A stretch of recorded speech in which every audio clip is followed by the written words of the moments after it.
నేను బలం ఎంతున్నా అనేది మీకు తెలుసు, ఇవాళ ప్రజలకు తెలుసు, భారతదేశంలో ఉన్న ప్రతి ఒక్కరికి తెలుసు. దయచేసి నన్ను రెచ్చగొట్టకండి.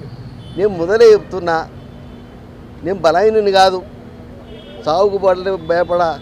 ఇంకా 4 బుల్లెట్లు ఉన్నాయి నా దాంట్లో. నేను అందుకే కొంచెం నీడకు వస్తారా అని అడిగినా. లేదు మా మీడియా ఆయన ఇన్ఛార్జ్ చెప్పడం జరిగింది, అక్కనే పెట్టిందన్నా ఎండైనా మీరు రండి అని. రెచ్చిపోరు కానీ పొంగులేటి శ్రీనివాసరెడ్డిని నియోజకవర్గంలో ఉన్నటువంటి ఎమ్మెల్యేలు అందరినీ ప్రస్తావిస్తూ వీళ్ళంతా ఇవన్నీ విషయాలు చేశారని చెప్పారు కదా. అసలు నాకు ఆ విషయమే తెలియదు.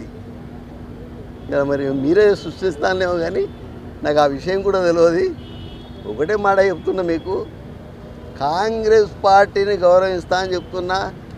రేపు పొద్దుటిల్లి రేవంత్ అన్న మరి కాలకాలం సీఎం ఉండాలని కోరుకుంటున్నా.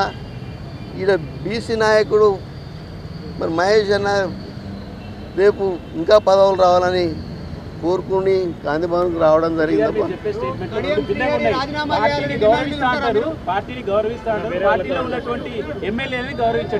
మీరు ఎన్టీవా? ఓకే, ఎవరు? నేను రాజీనామా చేసిన, వాళ్ళు చేసుకుంటే చేసుకోవాలి. నేను మాత్రం రాజీనామా చేసి యునానిమస్గా భారతదేశంలో ఎమ్మెల్సీ ఎవరు గెలవలే, నేను ఒక్కనే యునానిమస్గా గెలిచిన. ఏ పార్టీ కూడా నామినేషన్ కూడా కనీసం వేయలేదు.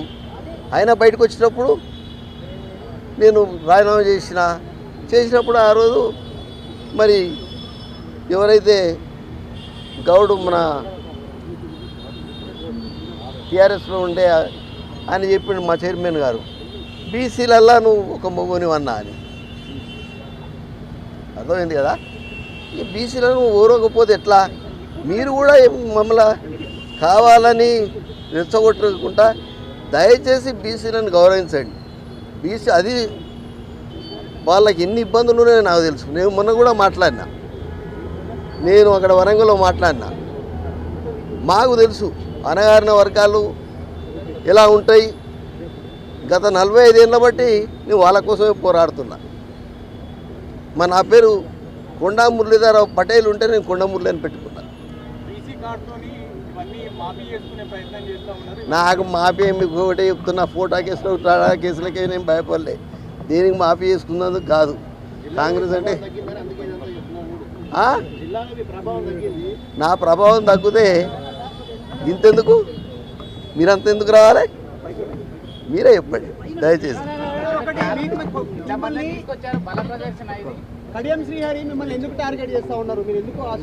దయచేసి ఒకటే మాట చెప్తున్నా, నేను అంతర్గతంగా లోపల చెప్పిన, మళ్ళీ ఎప్పుడైనా అక్కడ వరంగల్ మీటింగ్ పెట్టినాక, లేదు అంటే మీడియా సెంటర్ ఎప్పుడైనా పెట్టినప్పుడు కంపల్సరీ వచ్చి చెప్తా.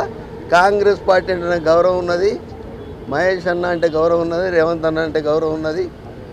ఇప్పుడు కూడా మేము రేవంత్ అన్నప్పుడు రేఖమ్మను నేను మరి ఆడ పాదయాత్ర చేస్తే పంపి రాజశేఖర్ అన్నతో పూల్చింది రేఖమ్మ. మేమంతా ఒకటే. మీరు ఎవరు కూడా దయచేసి దీంట్లో ఎలాంటి విభేదాలు లేవు. అర్థమైంది కదా. దాని ప్రకారం జిల్లాకి సంబంధించిన నాయకులు మీటింగ్ ఏర్పాటు చేస్తూ అధిష్టానం